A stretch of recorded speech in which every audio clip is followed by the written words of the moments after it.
Hello everyone. सो आज के इस वीडियो में हम बात करेंगे वॉइस के बारे में। वॉइस क्या होता है? वॉइस का मतलब होता है हमारी बात या बातचीत। वॉइस दो प्रकार की होती है, पहला एक्टिव वॉइस और दूसरा पैसिव वॉइस। एक्टिव वॉइस क्या होता है? एक्टिव वॉइस मतलब होता है कृतवाच्य। कृतवाच्य का मतलब होता है कर्ता के द्वारा किया गया कार्य, अर्थात अगर कार्य को कर्ता ही कर रहा है और कर्ता को ही प्रधान रूप माना जाता है तो ऐसे कंडीशन में सेंटेंस आपका एक्टिव वॉइस में होगा। जैसे इसमें कर्ता को प्रधान रूप माना जाता है, अर्थात कर्ता को ही प्रधान रूप यानी कि सब्जेक्ट को ही प्रधान रूप माना जाता है और उस सेंटेंस को हम एक्टिव वॉइस कहते हैं। Example, he is playing a game, वह एक खेल खेल रहा है, वह एक गेम खेल रहा है। तो ये आपका एक्टिव वॉइस है। फिर पैसिव वॉइस क्या होता है? पैसिव वॉइस का मतलब ये होता है, यहाँ पर लिखा है पैसिव वॉइस मीन्स कर्मवाच्य।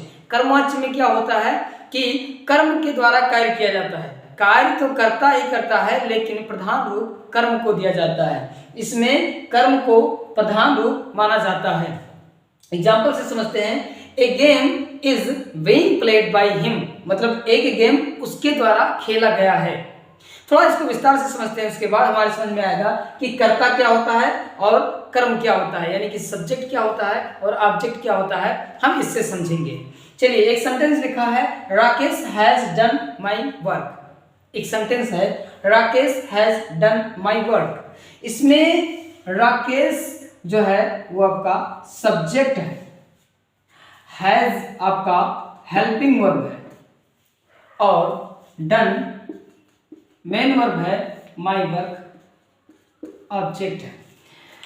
एक्टिव और पैसिव वॉइस को समझने के लिए सबसे इंपॉर्टेंट बात यह है कि आपको subject, helping verb, main verb और ऑब्जेक्ट पता होना चाहिए किसी भी सेंटेंस का। आप हेल्पिंग वर्ब को देख करके ये बता ले जाएं कि ये किस टेंस में है, that's important, then you can create active to passive voice.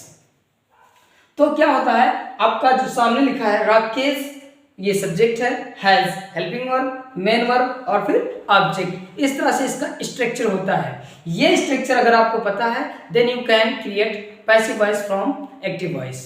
ठीक है, तो चलिए समझते हैं। अब Rakesh has done my work, Rakesh ने मेरा काम कर दिया है, ये आपका एक्टिव वॉइस में लिखा है क्योंकि इसका हिंदी होता है राकेश ने मेरा काम कर दिया है। अब इसको पैसिव वॉइस में बनाने के लिए क्या करना पड़ता है, बहुत ही सरल तरीका बताने जा रहे हैं, ध्यान से देखिएगा। पैसिव वॉइस में बनाने के लिए सर्वप्रथम आपको क्या करना पड़ेगा कि ऑब्जेक्ट, ये जो आपका ऑब्जेक्ट है इसको हम क्या करेंगे, यहां ले आएंगे, यानी कि सब्जेक्ट के पास इसको हम ले आएंगे और इसे हम सब्जेक्ट बनाएंगे, अर्थात माई वर्क। और उसके बाद में राकेश जो कि सब्जेक्ट है उसको सबसे पीछे यानी कि ऑब्जेक्ट के पास पहुंचा देंगे, जैसे कि राकेश। ये दो खास बातें हैं कि जो आपका ऑब्जेक्ट है वो सब्जेक्ट बन जाएगा और जो आपका सब्जेक्ट है वो ऑब्जेक्ट बन जाएगा। ये पहली प्रतिक्रिया है। बात वाली बात समझते हैं कैसे होता है कि अब आगे हमको ये करना है कि आपका जो ये हैज लिखा है, हैज पर एक रूल मिलेगा, यानी कि जितने भी हेल्पिंग वर्ब होंगे सबके साथ एक रूल होगा कि हैज का क्या होता है। तो हैज का रूल ये है कि हैज के साथ में हम हैज बीन कर देते हैं। मतलब रूल ये है कि हैज को हैज बीन बनाते हैं और यहाँ पर उसके बाद में हम वर्ब का थर्ड फॉर्म लिखते हैं। तो डन जो कि अपने आप में थर्ड फॉर्म है तो उसका थर्ड फॉर्म डन ही होता है। ठीक है, तो हमने डन लिख दिया और एक प्रीपोजिशन बचता है जो है बाई। ठीक है, तो अब ये आपका पैसिव वॉइस बनकर तैयार हो गया। पैसिव वॉइस कैसे बनेगा कि ऑब्जेक्ट को सब्जेक्ट के स्थान पर, सब्जेक्ट को ऑब्जेक्ट के स्थान पर और बाकी बातें जो आपका हेल्पिंग वर्ब था, हेल्पिंग वर्ब को हेल्पिंग वर्ब में ही रखना है, जैसे हैज का हैज बीन होता है और यहाँ पर आपको थर्ड फॉर्म रखना है। यहाँ पर चाहे फर्स्ट फॉर्म हो, सेकंड फॉर्म हो, थर्ड फॉर्म हो, आईएनजी फॉर्म हो या ईएस फॉर्म हो, कोई भी फॉर्म हो, यहाँ पर हमको वर्ब का थर्ड फॉर्म ही रखना है। इस तरह से हमारा एक्टिव से पैसिव वॉइस क्रिएट होता है। चलिए और कुछ बातें समझते हैं। अब इस सेंटेंस में जो लिखा है he is playing a game, वह एक गेम खेल रहा है, इसमें आपका ये सब्जेक्ट है, ये आपका हेल्पिंग वर्ब है, ये आपका मेन वर्ब है और ये आपका ऑब्जेक्ट है। ठीक। तो ऐसे कंडीशन में क्या हुआ कि he is playing a game, वह एक गेम खेल रहा है, इसमें सब्जेक्ट ऑब्जेक्ट। अब मैंने जब इसको पैसिव वॉइस क्रिएट किया तो ऑब्जेक्ट जो था वो सब्जेक्ट के स्थान पर ए गेम, यानी कि ये जो गेम है ए गेम, ये आगे हो गया और जो ही है वो पीछे हो गया, हिम हो गया। ठीक है, इस तरह से इज के साथ क्या होता है, इज बीइंग होता है और प्लेइंग का थर्ड फॉर्म प्लेड होता है। ठीक है, बाकी आपको प्रीपोजिशन बाय का प्रयोग करना है। अब हम रूल समझेंगे कि ये जो हैज होता है, हैज बीन कैसे हो जाता है, इज होता है तो इज बीइंग कैसे हो जाता है। ये रूल सबसे इम्पोर्टेंट है। ये रूल अगर आपको पता है तो एक्टिव से पैसिव बनाना या पहचानना बहुत ही सरल हो जाएगा। तो कुछ रूल्स यहाँ हैं और कुछ एग्जाम्पल्स हैं जिनसे हम समझ पाएंगे कि एक्टिव से पैसिव कैसे बनता है। जैसा कि मैंने पहले तरीका बताया कि क्या होता है, सब्जेक्ट को ऑब्जेक्ट के स्थान पर, ऑब्जेक्ट को सब्जेक्ट के स्थान पर करके जो है एक्टिव से पैसिव वॉइस बनाया जाता है। तो अब हम समझते हैं कैसे एक्टिव से पैसिव बनेगा, क्योंकि मेरे पास कुछ एग्जांपल्स भी हैं और कुछ रूल्स भी हैं जिनके द्वारा हम एक्टिव से पैसिव बना पाएंगे। चलिए समझते हैं। लिखा है he is cooking the food, मतलब वह भोजन बना रहा है। He is cooking the food, वह भोजन बना रहा है। अब हमको देखना है, ये आपका सब्जेक्ट है, ये हेल्पिंग वर्ब, मेन वर्ब और ये ऑब्जेक्ट है। I told you that it is necessary to know helping verb, main verb, subject and object. Then you can create active voice to passive voice. So अब देखिए क्या है कि आपका subject, मैंने कहा है सब्जेक्ट को ऑब्जेक्ट के पास, ऑब्जेक्ट को सब्जेक्ट के पास कर देते हैं और उसके बाद रूल लगाते हैं। ठीक, ही को मैंने इधर किया तो आप रूल देखेंगे कि ही को जब हम ऑब्जेक्ट बनाते हैं, सब्जेक्ट को जब ऑब्जेक्ट बनाएंगे, यानी कि ही को जब हम ऑब्जेक्ट बनाएंगे तो वो बाय हिम हो जाएगा। तो हमने लिख दिया बाय हिम। ठीक, ही जब ऑब्जेक्ट बनेगा, अपने आप में ही जब ऑब्जेक्ट बनेगा तो बाय हिम लिखा जाएगा, और जब ऑब्जेक्ट को हम यहाँ लाएंगे तो द फूड हो जाएगा, द फूड। ठीक है, अब क्या है रूल? रूल ये है कि आपका ये इज बचा है और ये कुकिंग बचा है, दो चीज बचा है। इज को क्या करते हैं, इज का रूल ये है, देखिए कि अगर is, am, are, was, were इनमें से कोई भी मिलता है तो आप is, am, are, was, were में से कोई भी लिखोगे, माने कि इनमें से कोई मिलेगा उसको आप लिखोगे जरूर, लेकिन आपको प्लस में बीइंग जोड़ देना है। अर्थात हमको मिला है इज तो मैं इज लिखूंगा ऐसे, और हमको प्लस में बीइंग जोड़ देना है। ऐसा रूल है कि अगर ये आपको मिलता है तो आप उसको लिखना और उसके बाद में आप क्या करेंगे, बीइंग जोड़ देंगे। तो मैंने क्या कर दिया, बीइंग जोड़ दिया। ये हो गया आपका रूल दूसरा। पहला रूल क्या था कि आप सब्जेक्ट को यहाँ लाओगे तो बाय लगाओगे, और दूसरा हेल्पिंग वर्ब को जब ऐसे हम पैसिव वॉइस में कन्वर्ट करेंगे तो हम क्या करेंगे कि इज बीइंग कर देंगे। ठीक है, ऐसा केवल is, am, are, was, were के लिए रूल अप्लाइड है कि is, am, are, was, were के साथ में हम बीइंग का प्रयोग करते हैं। और भी कुछ रूल्स दिए गए हैं, उसके तहत कुछ एग्जाम्पल्स भी हैं, उसी के दौरान मैं आप लोगों को वो रूल समझाऊंगा। फिर कुकिंग, मैंने बताया है कि कोई भी वर्ब रहेगा, चाहे आईएनजी फॉर्म रहेगा, चाहे ईएस फॉर्म रहेगा, और चाहे फर्स्ट फॉर्म, सेकंड फॉर्म, कोई भी फॉर्म रहेगा, चाहे थर्ड फॉर्म रहे, तो उसको कुल मिलाकर के पैसिव वॉइस बनाते समय थर्ड फॉर्म ही प्रयोग करेंगे। तो कुकिंग का जो थर्ड फॉर्म होगा वो होगा कुक्ड। ठीक है, कुक्ड बाय हिम। तो इस तरह से आपका क्या बना, passive voice. So that's very simple way कि आप जो है एक्टिव से पैसिव वॉइस कैसे बनाते हैं। एक बार फिर से देखिए, दूसरा एग्जांपल समझते हैं। दूसरा एग्जांपल क्या है कि आई।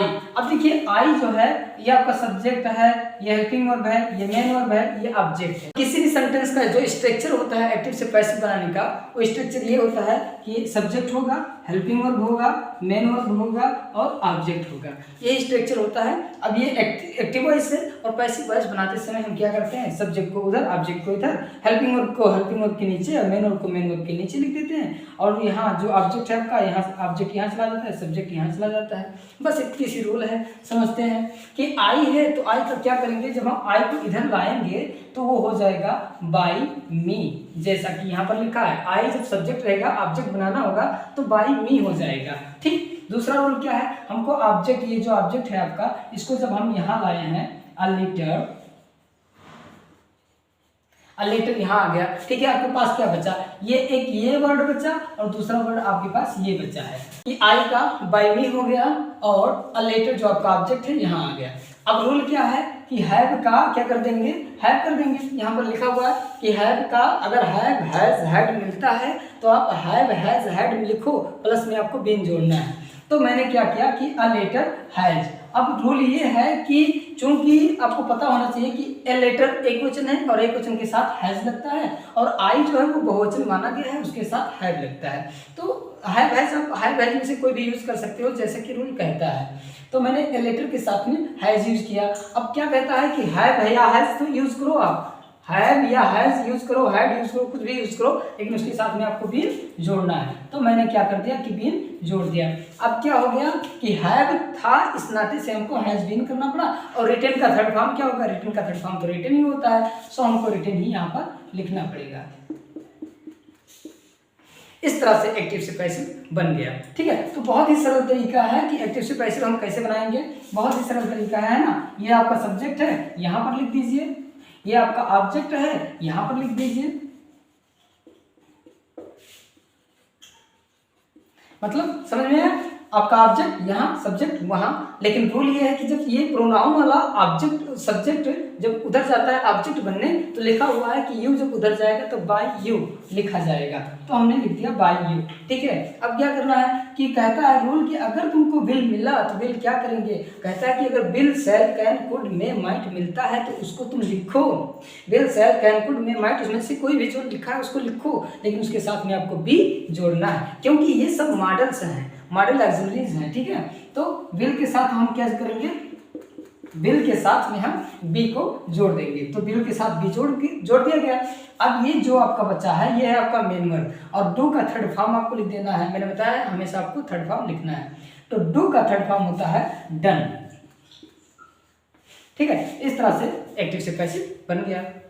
अगली बात करते हैं, ही टीचेस मैथ, मतलब वह मैथ पढ़ाता है। अब कैसे, अब इसमें थोड़ा सा आपको हेल्पिंग वर्ब नहीं दिख रहा होगा, इसमें हेल्पिंग वर्ब नहीं दिख रहा है, तो कैसे बनेगा चलिए देखते हैं। अब ही को क्या करेंगे, बाय हिम हो जाएगा, ही का बाय हिम हो जाएगा। मैथ्स जो कि ऑब्जेक्ट है यहाँ चला आएगा, मैथ्स बन जाएगा, ठीक है।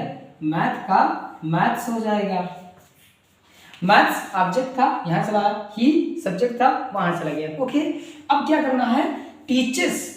अब टीचर्स जो वर्ड है ये वर्ब के फर्स्ट फॉर्म में यस या ईएस जैसा कुछ आपको दिख रहा है, टीच में ईएस लगा है, टीच में ईएस लगा है। और मैंने बताया कि अगर वर्ब के फर्स्ट फॉर्म में यस या ईएस मिल जाए तो आप helping verb is am are use कर लेना, ठीक है। तो आप इज एम आर में से कोई यूज कर सकते हो। मैथ्स सिंगुलर है, इसके साथ इज का प्रयोग करना है, ठीक। अब यस देख करके ये मत सोचना ये प्लूरल, नहीं, मैथ्स जो है वो सिंगुलर है, ठीक है। तो मैथ्स के साथ इज हो जाएगा। और उसके बाद में ये आपके पास ये जो टीच बचा है इसका थर्ड फॉर्म लिख दीजिए, तो इसका थर्ड फॉर्म हो जाएगा टाट।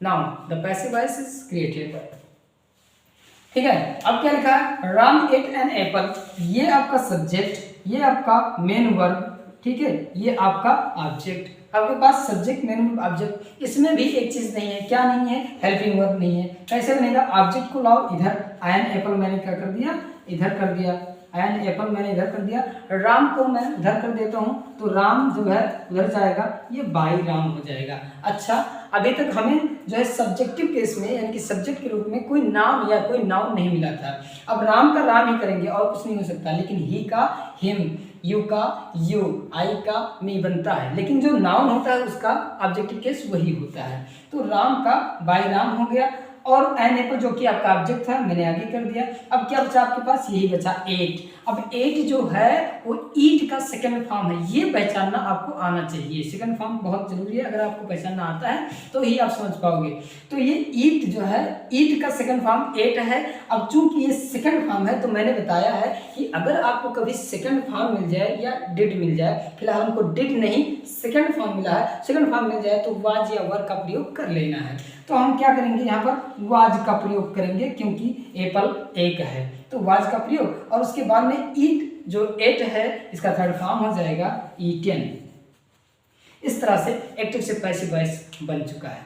तो सबसे इम्पोर्टेंट क्या है कि आपको ये रूल्स पता होना चाहिए। अगर आपको पता है तो आप अच्छे एक्टिव से पैसिव क्रिएट कर सकते हो और बना सकते हो। ठीक है, ये सारे सेंटेंसेस असर्टिव सेंटेंस थे। इसके अलावा इंट्रोगेटिव और इम्परेटिव भी होते हैं। तो इंट्रोगेटिव और इम्परेटिव हम अगले वीडियो में बात करेंगे इसके बारे में। अगर वीडियो अच्छा लगा हो तो इसको शेयर करें, वीडियो को लाइक करें और चैनल को सब्सक्राइब करें। Thank you.